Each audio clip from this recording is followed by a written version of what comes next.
El hombre lleva más de 40 años viajando al espacio, exponiéndose a un peligro extremo y al riesgo que todos los pioneros encaran, la posibilidad de su muerte. Cometes un error y estás muerto. Te hierve la sangre. Puedes estallar como un balón. La muerte puede llegar muy rápido. Muchas cosas pueden ir mal.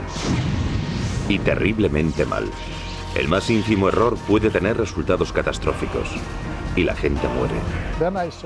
Cuando lo vi estaba completamente calcinado. No tenía piel. Ni siquiera tenía ojos. Pudo ser una desintegración catastrófica. Fue una muerte terrible.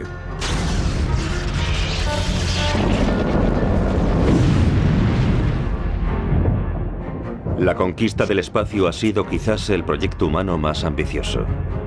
Y decenas de hombres han muerto para conseguirlo.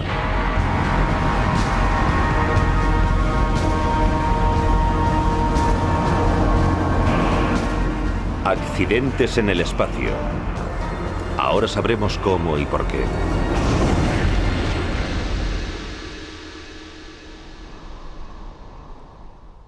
El hombre no se lanzó al espacio de repente. Primero tuvo que prepararse para la era espacial. Los hombres eran lanzados hasta el límite de la atmósfera y luego descendían unos 22 kilómetros en paracaídas, solo para comprobar si sobrevivían a la experiencia. Pruebas con pilotos planeando a velocidades y altitudes que nunca antes se habían alcanzado y a las que algunos no sobrevivían.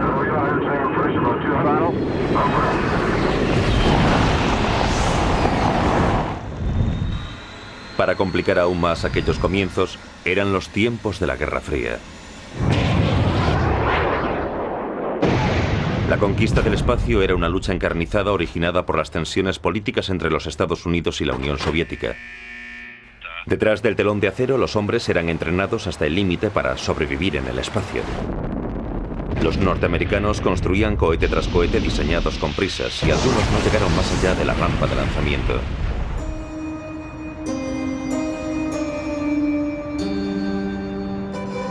En Rusia, los hombres que morían por la carrera espacial eran enterrados con honores. Muchos de ellos en la Plaza Roja. Otros, como Yuri Gagarin, el primer hombre que fue al espacio, llegaron a ser internacionalmente famosos. Pero el primer astronauta que murió no estaba entre ellos. Su muerte fue un secreto guardado durante 40 años. Sucedió en 1961, cuando Valentín Vodorenko tenía 23 años y era una de las estrellas del programa espacial ruso. Estaba recién casado y tenía una hija pequeña. Compartía con su esposa el sueño de ser el primer hombre que pisaría la Luna. A Vodorenko le faltaban solo unos días para terminar su entrenamiento. Se enfrentaba a la última prueba, una prueba que los astronautas solían fallar. 15 días aislado en una cámara presurizada con oxígeno.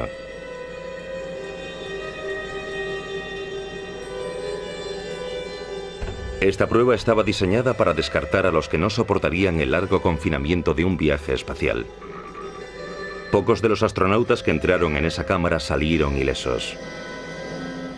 Para Vodorenko todo iba bien hasta el 10º día, en el que algo fue terriblemente mal.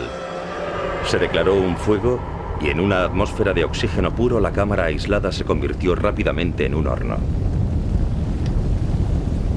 Sacaron a Vodorenko con vida y secretamente lo llevaron a un hospital cercano, pero poco podían hacer en el hospital. Le retiré la manta con mucho cuidado. Entonces vi un cuerpo completamente calcinado, de un modo que nunca había visto antes y nunca lo vi después. No tenía piel, no tenía pelo, ni siquiera tenía ojos. Durante horas, la primera baja de la carrera espacial no solo no estaba muerto, sino que oficialmente no existía. Sabíamos que era mejor mantener las bocas cerradas y no decir nada de semejante secreto de Estado. Y la muerte de Vodorenko fue un secreto durante 40 años. Hasta 1990, cuando el experto en historia espacial Asif Siddiqui unió todos los eslabones de esa trágica cadena de acontecimientos. Tenía algunos electrodos acoplados a su cuerpo y se los había quitado para realizar sus necesidades fisiológicas. Usó unas torundas de algodón para limpiar los residuos y las tiró. Pero una de ellas inadvertidamente fue a parar a un plato caliente diseñado para preparar su comida. Como la atmósfera era de oxígeno puro, saltó una chispa que provocó un enorme fuego.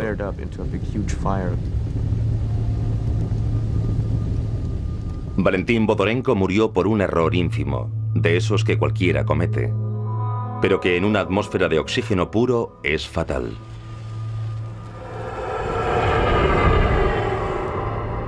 El accidente, comprensiblemente, provocó fobia al gas entre los ingenieros aeronáuticos.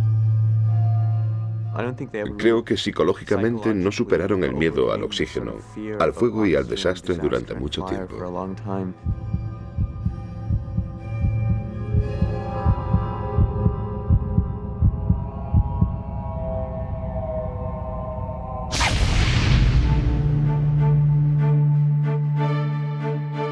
Si hubiese habido una comunicación internacional entre la comunidad científica en lugar de la competición de la Guerra Fría, esa cápsula incendiada hubiese llevado a 3 astronautas a la Luna en lugar de a sus tumbas. Este es el Apolo 1, donde los americanos por su cuenta aprendieron la lección sobre los peligros del oxígeno puro. La historia de esa tragedia comienza una fría mañana de enero de 1967 cuando 3 astronautas posaban para las cámaras antes de comenzar las pruebas en sus nuevas cápsulas espaciales. Eran Ed White, Roger Chaffee y uno de los héroes del programa espacial norteamericano, Gus Grissom. Do you ever think of the fact that you can get killed flying spacecraft? Well, we recognize that we can get killed flying spacecraft, like we can get killed flying T-33s or T-38s or driving my Corvette. That's just one of the facts of life for everyone. But we have a job that is very fascinating, and we're very interested in, and it's worth the risk. Gus Grissom, así se lo dijeron, era el primero de la lista para ir a la Luna. En lugar de eso, su esposa Betty solo tiene recuerdos de un desastre. Cuando le dijeron que sería el primero en ir a la Luna, por supuesto se puso muy contento, porque era lo que todos querían oír. Pero eso no ocurrió.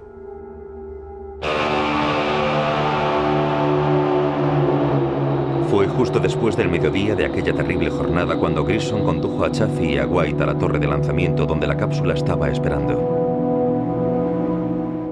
Yo era un niño de 12 años. Era un gran aficionado a la carrera espacial y Gus Grissom era mi astronauta favorito. Una vez que los hombres estuvieran dentro, la cámara sería presurizada con oxígeno puro, creando las mismas condiciones que la cámara aislada rusa. Esta sería la última vez que verían a los 3 hombres vivos. El día ya había empezado mal. La comunicación entre la cámara y el centro de control se había estropeado. Y Grissom comentó que cómo íbamos a comunicarnos con alguien en la Luna si no lo hacíamos entre nosotros a 2 o 3 edificios de distancia. Había mucha confusión con los circuitos de comunicación. Yo tenía que escuchar las instrucciones de la base y escuchaba a los astronautas dentro de la nave. Justo en ese momento se escuchó algo como fuego dentro de la nave. Me pareció oír voces gritando. Creí oír a alguien gritar ¡fuego! Oí a alguien que decía ¡sáquennos de aquí! Yo estaba asustado. No sabía que iba a ser un holocausto.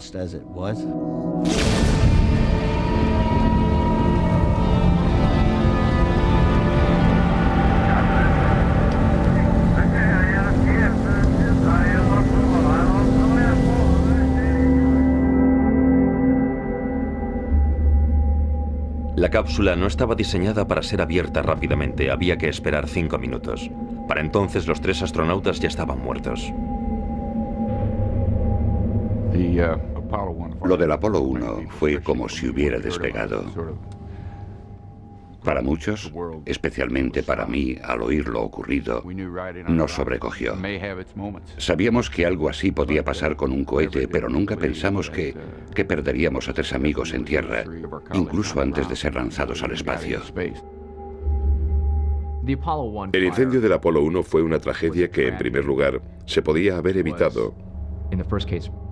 Y en segundo lugar, nunca se debió haber procedido de tal manera que se llegara al punto de tener que evitarlo.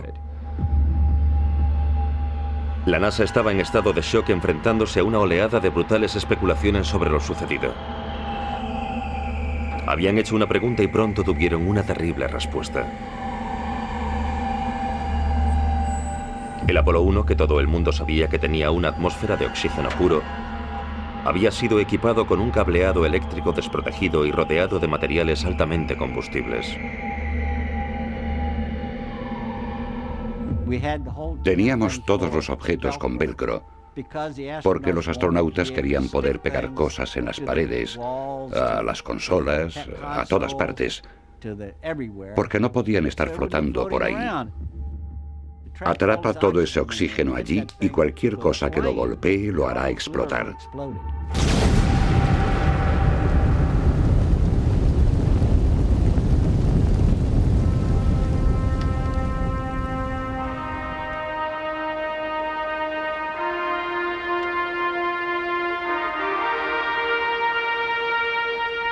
Nunca hubo una explicación de cómo se provocó el fuego.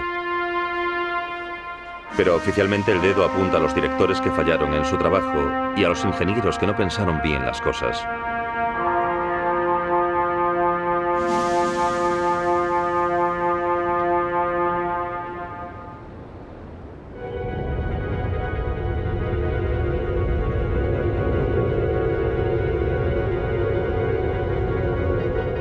Pero en algunos desastres la culpa es obviamente del astronauta. Scott Carpenter, a bordo de la Aurora 7, fue el segundo americano en el espacio. La experiencia lo sobrecogió de tal manera que no quería volver. Imagínate la máxima relajación que puedas alcanzar. Eso es lo que es. La visión desde esa altitud es trascendental. La combinación de ambas cosas es, al menos, adictiva. El rapto de Carpenter en órbita significaba que se podía quedar sin combustible y perdido en el espacio. Lo que pasó con el vuelo de Scott Carpenter fue que yo hice todo lo que consideré oportuno para que dejase el vuelo en cuanto me di cuenta de que iba a continuar. Perdí esa batalla.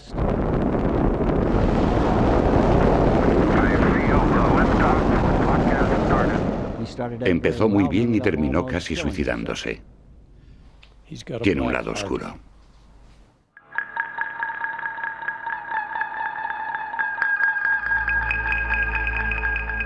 La misión de Carpenter era desarrollar una serie de experimentos, pero él estaba más interesado en resolver atractivos misterios. En un vuelo anterior, el astronauta John Glenn había informado que había visto bandadas de moscas de fuego. Él había visto partículas y les había llamado moscas de fuego, porque no teníamos otro nombre para ellas.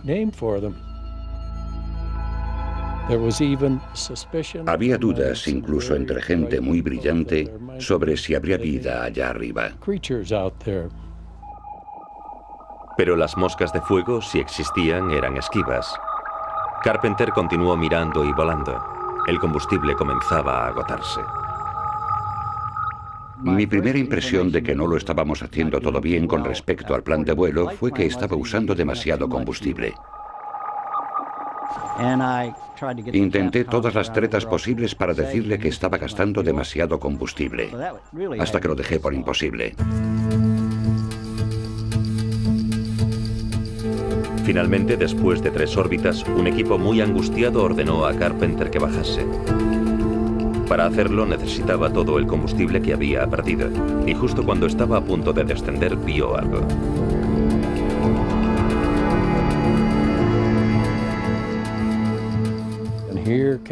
Allí estaban todas las moscas de fuego pasando por la ventana. Entonces me di cuenta de que no eran criaturas vivas, solo eran copos de nieve.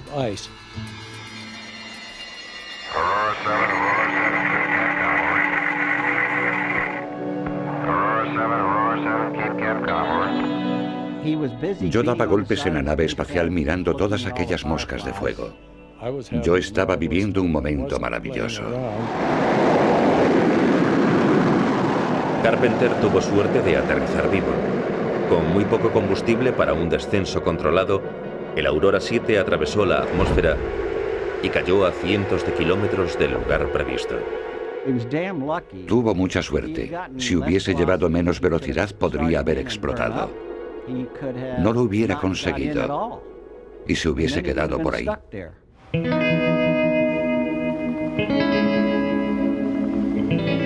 Pero a Carpenter no le importaba mientras la flota de rescate luchaba por encontrarlo. Él todavía estaba disfrutando.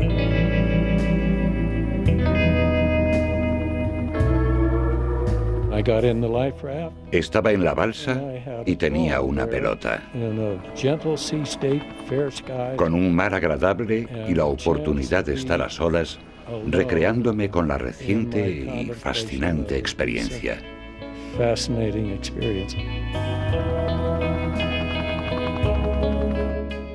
Creo que disfrutó mucho allá arriba. Fue la última vez que a Carpenter lo invitaron a volar. Pero posiblemente no le importó nada. Comenzó una nueva carrera como buzo de gran profundidad.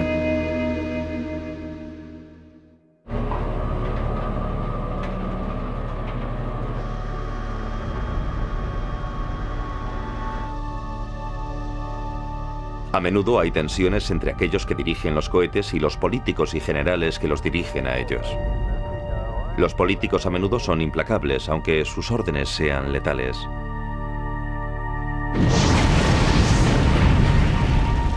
En 1961, un cohete ruso explotó en la rampa de lanzamiento matando a 130 ingenieros y a la tripulación de tierra. En contra del juicio y la opinión de muchos, ellos estaban donde estaban y haciendo lo que hacían porque un general soviético estaba impaciente por ver despegar un cohete. Igual que otras catástrofes, se mantuvo en secreto. Pero en 1967 hubo una tragedia espacial rusa que todo el mundo vio.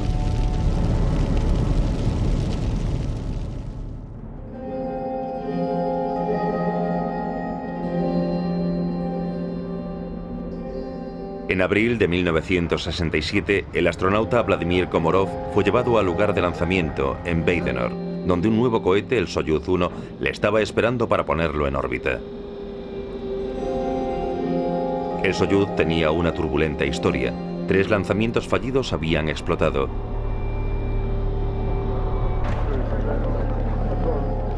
Esa mañana a Komorov le habían dicho que el cohete no tenía menos de 200 o 300 fallos técnicos.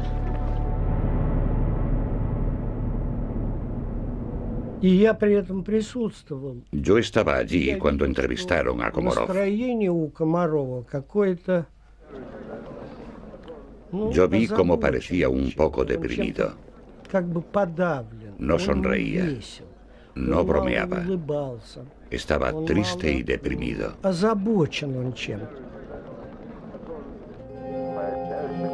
Los mandos estaban al corriente de la accidentada historia del cohete. De hecho, no podían permitir que Yuri Gagarin, el astronauta más famoso del país, fuera el segundo piloto de Komorov. Le ofrecieron el puesto a Gagarin, pero los líderes políticos del país dijeron que no podían arriesgar la vida de Gagarin. Fue el último hombre que vio a Komorov en la rampa de lanzamiento.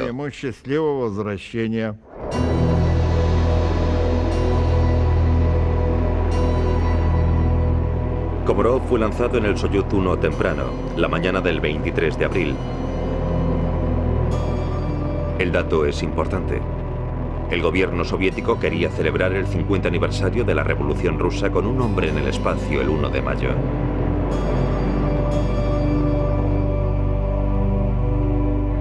Los problemas técnicos de Komorov comenzaron en cuanto entró en órbita.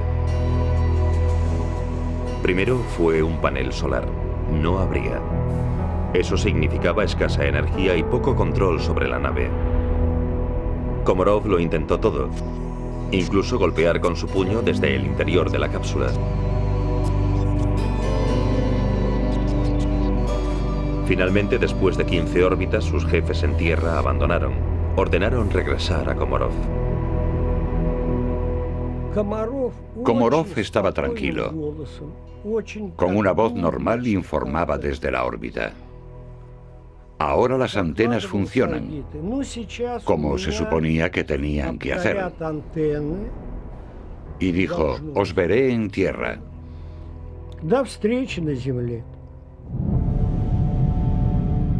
Komarov colocó el maltrecho Soyuz en posición de reentrada.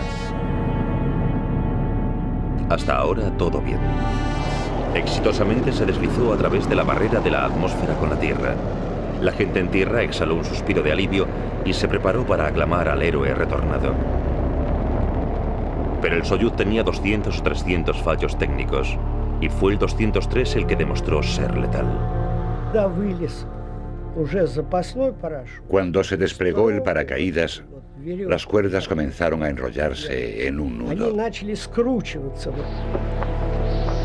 Con ese paracaídas aleteando inútilmente sobre él, Komarov se dio cuenta de que iba a morir.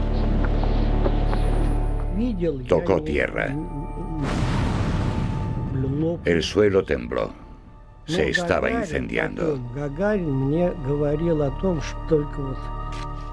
Solo parte de su cuerpo y de su cabeza estaban intactos. El resto estaba calcinado.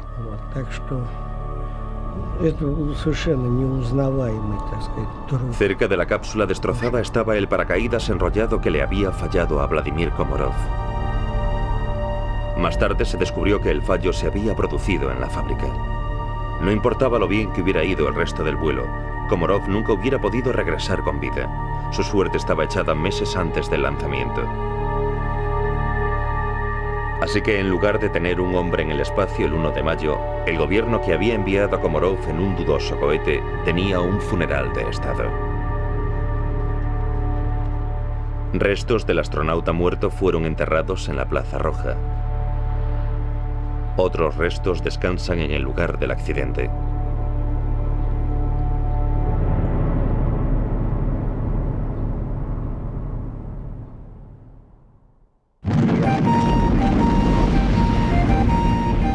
Mientras los rusos lamentaban su muerte, el programa espacial americano continuaba.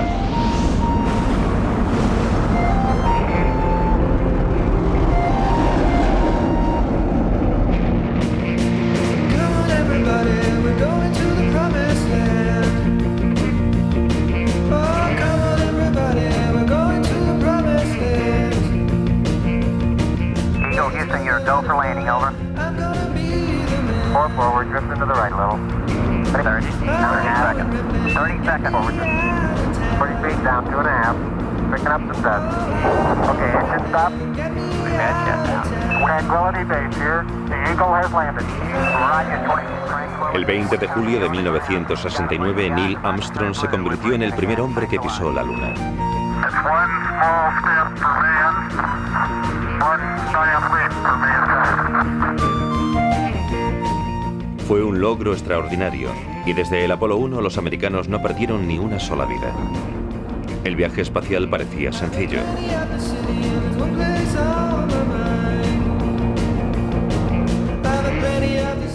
Pero la NASA descubriría en el siguiente vuelo a la Luna que lanzar gente al espacio siempre es complicado.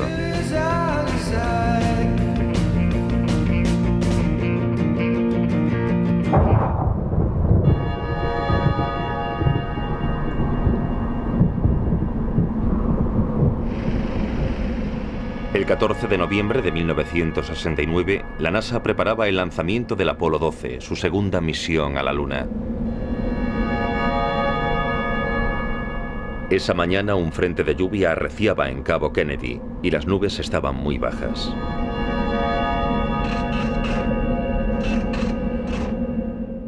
Recuerdo que estaba sentado en el control, me sudaban las manos, quería salir de allí. Nadie se daba cuenta, pero estaba muy nervioso. Con lluvia o sin lluvia, el presidente Nixon estaba entre la multitud y ni Griffin ni nadie querían desilusionarlo. De todas formas, ¿por qué la lluvia tenía que ser un inconveniente? 6, 5, 4, 3, 2, 1, 0. All engines running. Commit. Liftoff. We have liftoff. 11:22 a.m. Eastern Standard Time. La climatología no nos importaba. Por alguna razón no considerábamos un problema un lanzamiento entre nubes. Dick y yo dijimos, no hay problema. Hemos volado con lluvia en muchas ocasiones. Todo va muy bien, es una nueva experiencia para mí. Es mi primer vuelo espacial y estoy muy nervioso en comparación a Dick y Pete. Pete Conrad reports that your program is in. Los primeros 38 segundos del lanzamiento fueron completamente normales. A los 50 segundos, más o menos, pasó algo. Todo el conjunto de datos que provenían de la nave que yo estaba vigilando eran valores sin sentido. Todas las luces de aviso indicaban todo tipo de alarmas. El equipo discutía sobre ese árbol de Navidad que se había encendido.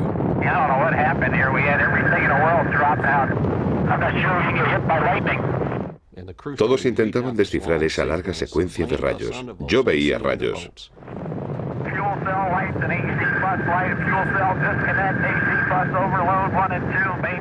36 segundos después del despegue, el Apolo 12 se había llenado de lucecitas.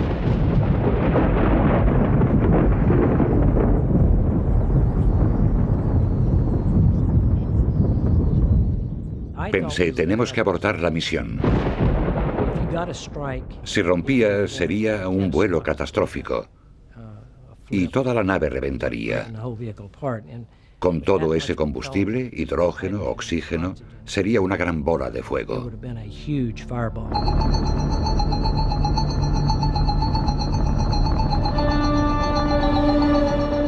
El Apolo 12 estaba en peligro mortal. Aquellas luces de alarma habían interrumpido la emisión de datos a Tierra y el control central estaba ciego. Lo primero que quería hacer era intentar recuperar mi pantalla de datos. Aaron se dio cuenta de que en algún lugar del módulo de mando había un sistema de apoyo que los podría salvar. Pero su uso no había sido parte importante del entrenamiento de un astronauta. Les dije que mirasen el manual de vuelo FC. Esas fueron las palabras exactas. Nadie sabía lo que era eso. En la base buscaron frenéticamente entre las páginas y alguien dijo, creo que es el A10, está en el panel. El equipo se volvió y dijo, ¿qué? Nunca había tocado ese interruptor en mi vida. Un pequeño interruptor salvó la misión. La base central recuperó sus datos y su misión. El Apolo 12 había superado aquellas luces de alarma y Bing y sus compañeros llegaron a la Luna y caminaron sobre ella.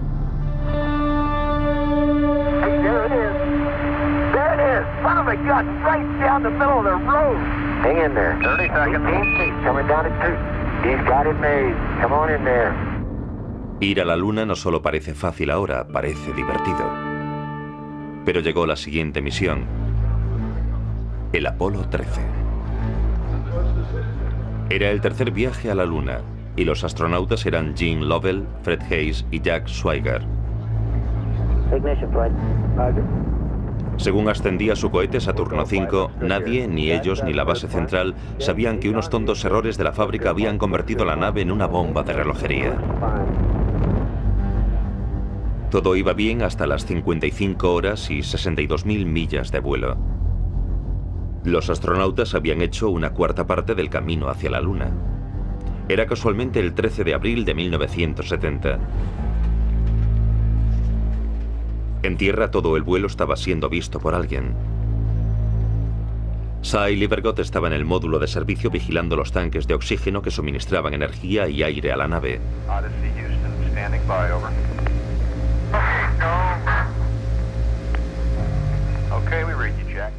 Livergott decidió que el oxígeno de los tanques tenía que ser removido, agitado y pidió que encendieran los ventiladores.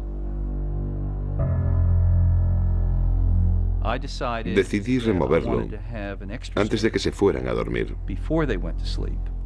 Y ahí fue cuando el error de la fábrica apareció. Dentro del tanque había cables.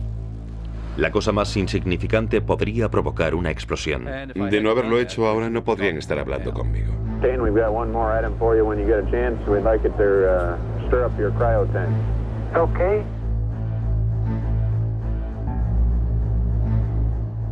Cuando conectaron los ventiladores hubo un chispazo y el tanque explotó. El módulo de servicio estaba destruido. Okay, Houston, we've had a problem here. Say again, please. Houston, we've had a problem. Sabía por el ruido, por el tipo de sonido metálico que estaba resonando en el túnel, que algo malo había sucedido. Roger, main B undervolt. And we had a pretty large bang associated with the caution and warning there. Stand by, 13, we're looking at it. Nos enfrentamos a un fallo en cadena, como un montón de piezas de dominó cayendo todas al mismo tiempo. Okay, now let's everybody keep cool. We got limbs still attached. Let's make sure we don't blow the whole mission. Me pregunto cómo pude calmarme.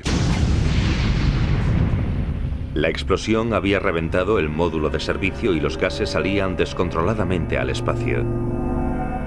Una misión rutinaria se había convertido en una lucha a vida o muerte y las vidas de 3 hombres pendían de un hilo. Okay, let's make sure that we don't do anything that's going to blow our electrical power with the batteries or that will cause us to lose the fuel cell number 2. Desde la base central calculaban frenéticamente si los astronautas tendrían combustible y aire suficientes para regresar a casa. Para salvar estos preciosos elementos tendrían que sellar el módulo en el que se encontraban y mudarse a un módulo más pequeño. Ese módulo nunca llegaría a la Luna, pero podía salvarles la vida. Cuando me di cuenta de que habíamos perdido el tanque de oxígeno, me puse enfermo del estómago, porque habíamos perdido la misión, no íbamos a alunizar. El Apolo 13 no tenía energía suficiente para dar unas vueltas y regresar a Tierra. La misión necesitaba la fuerza de atracción de la Luna para lanzar la nave de vuelta a Tierra. Tuvieron que rodear la Luna, un lugar que nunca pisarían.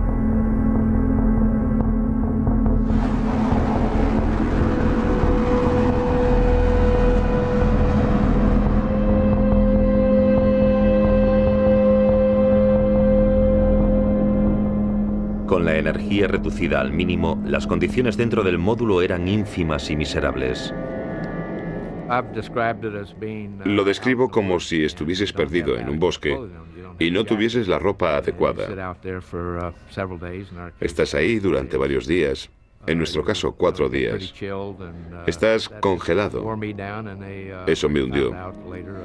Y para rematar descubrí que un virus que estaba a bordo me produjo una infección en el tracto urinario.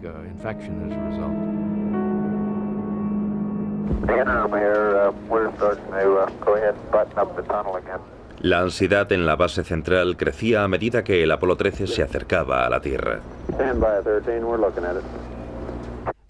Empezaron muy diplomáticamente diciendo, Houston, estas no fueron las palabras exactas, pero básicamente el contenido era, Houston, ¿cómo va la secuencia de entrada? Y ya sabes, unas horas más tarde, ¿cómo va la secuencia de entrada? En un momento determinado recuerdo que dijeron, Houston, estamos mirando por la ventana y la Tierra se hace cada vez más grande.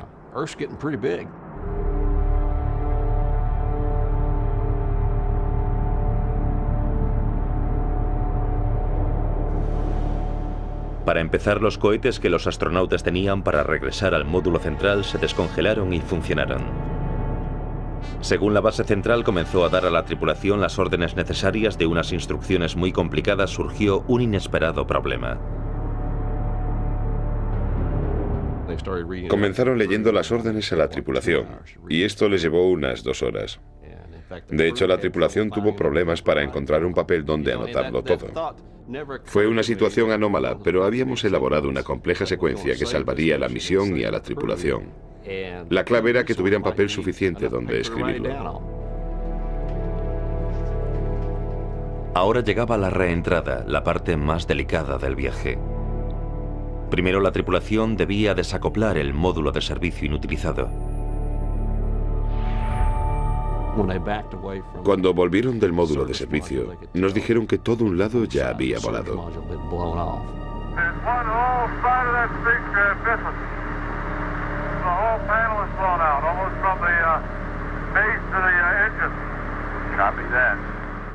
Viendo el daño causado por la explosión, aparecieron nuevos miedos. ¿Qué más podía fallarle al Apolo 13 en la reentrada? El problema era el escudo de calor. Desconocíamos en qué estado se encontraba. Solo lo sabríamos al impactar con la atmósfera.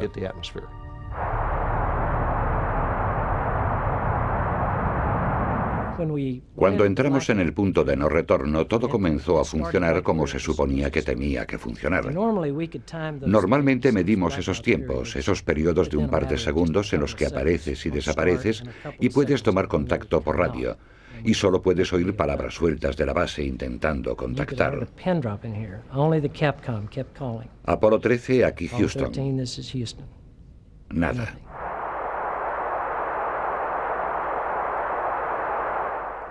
Yo notaba que en esos momentos nadie se miraba. Estábamos todos mirando fijamente porque todos teníamos en nuestras mentes la idea de que aquel maldito escudo de calor podía haber sido dañado en la explosión.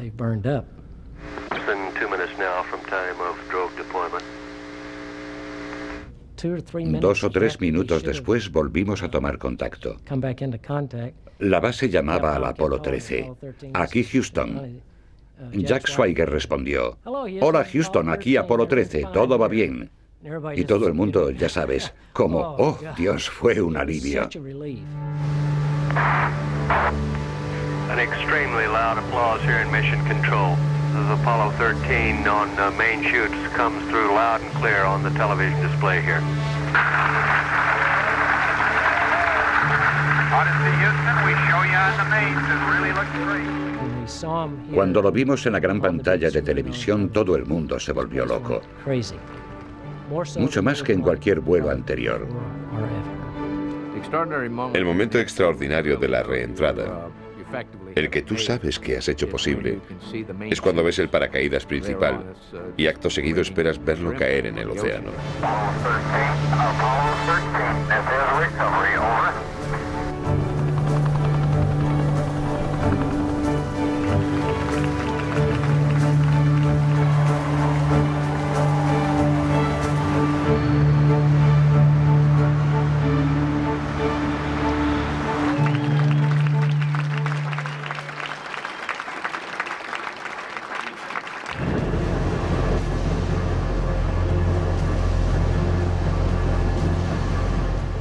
Si el Apolo 13 había supuesto un apuro para los americanos, fue una humillación para los rusos.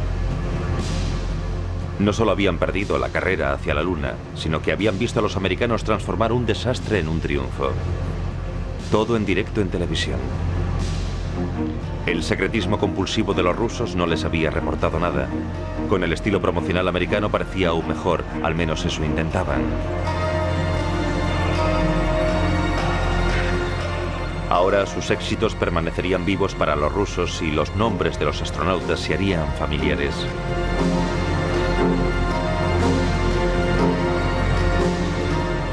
Pero los soviéticos tuvieron poca suerte en el espacio. Su primer intento acabó en tragedia.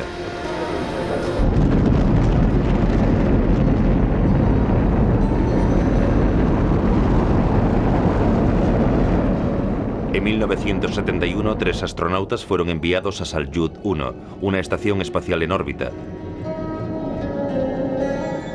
Pasaron allí más de 3 semanas.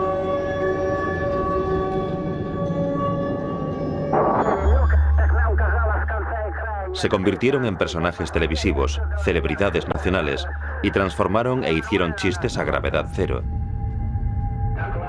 Pero fuera de la pantalla las cosas no eran tan felices. El primer comandante de la misión, Georgi Dobrovolsky, continuamente discutía con su experimentada tripulación.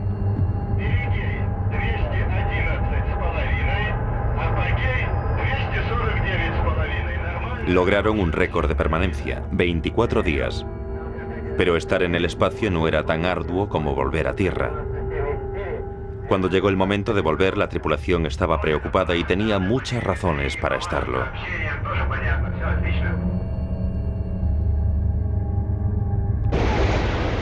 Cuando los tornillos explosivos separaron la nave de su cohete Soyuz, una válvula estalló. Se abrió una vía. El valioso aire comenzó a ser aspirado por el vacío espacial.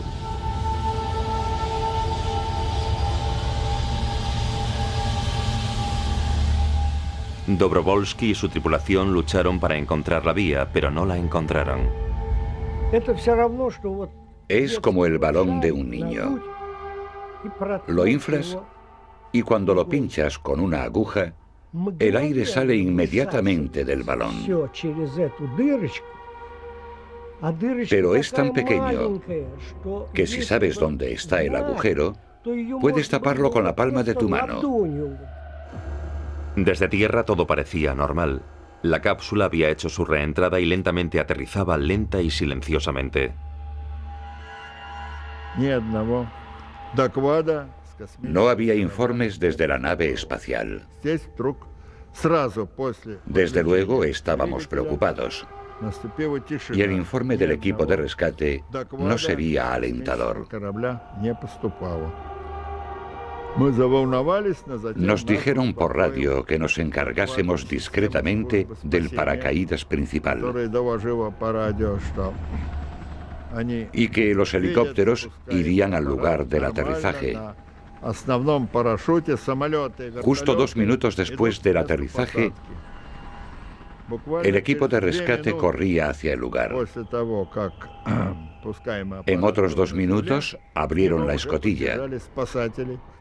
Entonces vieron a los astronautas en sus asientos con manchas azules en la cara y sangre en sus narices y oídos. La Unión Soviética había escogido el peor momento posible para hacerlo público. El pueblo ruso había cogido cariño a estos astronautas. Ahora esos hombres estaban muertos en la tundra siberiana.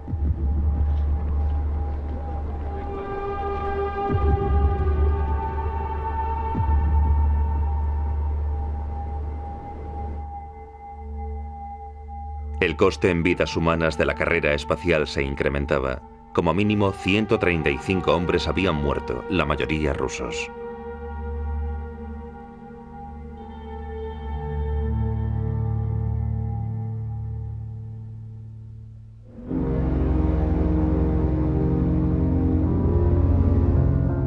Los americanos también tenían una triste experiencia en su cuenta nacional.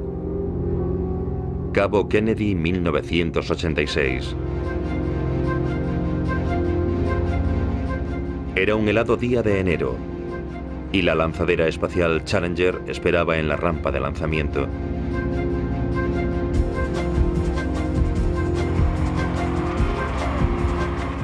Una tripulación de 7 personas estaba a bordo, entre ellos un civil.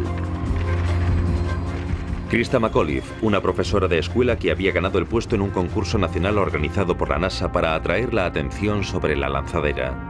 When I'm up in that shuttle and I'm not going to be teaching at Concord High School, I want everybody working real hard to make education what it should be in this country. Thank you very much. El lanzamiento ya había sido retrasado varias veces y ahora el frío estaba causando problemas. McAuliffe y el resto de la tripulación no se daban cuenta, pero a sus espaldas había ásperas discusiones sobre si los incineradores de los cohetes podían ser usados a bajas temperaturas.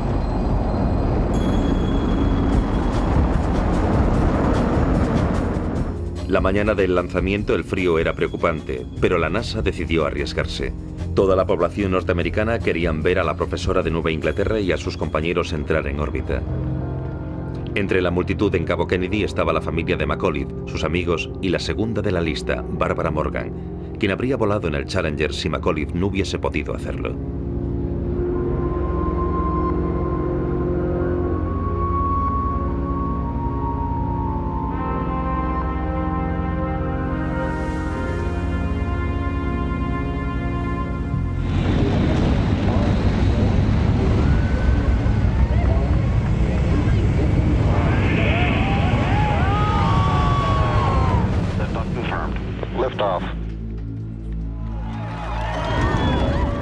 Al principio todo parecía ir bien.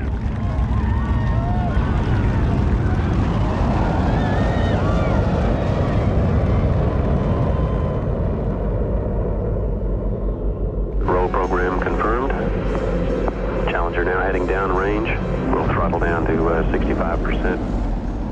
Después de un minuto, el control central dio una rutinaria pero fatídica orden. Challenger, go and throttle up. Challenger, go and throttle up.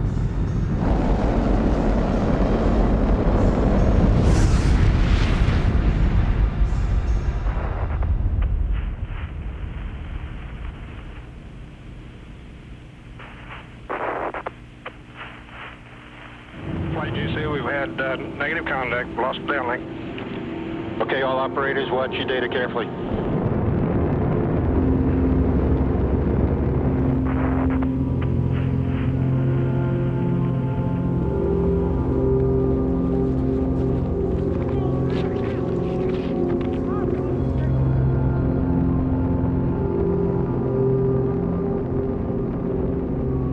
Flight controllers here looking very carefully at the situation. Obviously a major malfunction. Flight Fido, go ahead. RSO reports vehicle exploded. Copy. La tripulación tardó 2 minutos en caer en el océano. Murieron los 7.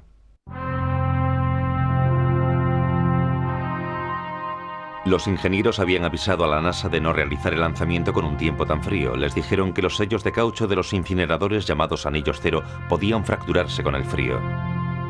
Y se fracturaron. El lanzamiento del vídeo muestra un hilillo de humo negro en los sellos de caucho, lo que significaba que las juntas de las secciones de los incineradores comenzaban a gotear combustible. A la orden aceleración, el combustible se incendió y el cohete principal explotó.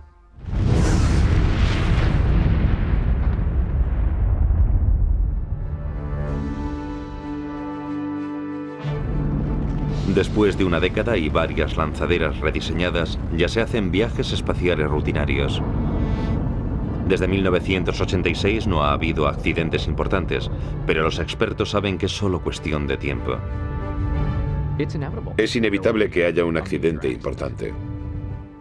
Incluso en los proyectos de la NASA se calcula un fallo catastrófico cada 68 lanzamientos. Y tenemos que estar preparados para aceptarlo y para solucionar lo que pueda ocurrir. Lo que no podemos es pretender que no vaya a suceder. El próximo paso en la conquista del espacio es llegar a 200.000 millas sobre nuestras cabezas, donde una estación espacial internacional está siendo construida. Es el proyecto más caro jamás construido y será el hogar de una población de cientos de personas. Personas viviendo y trabajando en un lugar donde hasta hace muy poco no había ninguna criatura viva. Es un logro tecnológico impresionante, pero posible gracias a los pioneros que murieron para conquistar el frío y oscuro vacío sobre nuestras cabezas.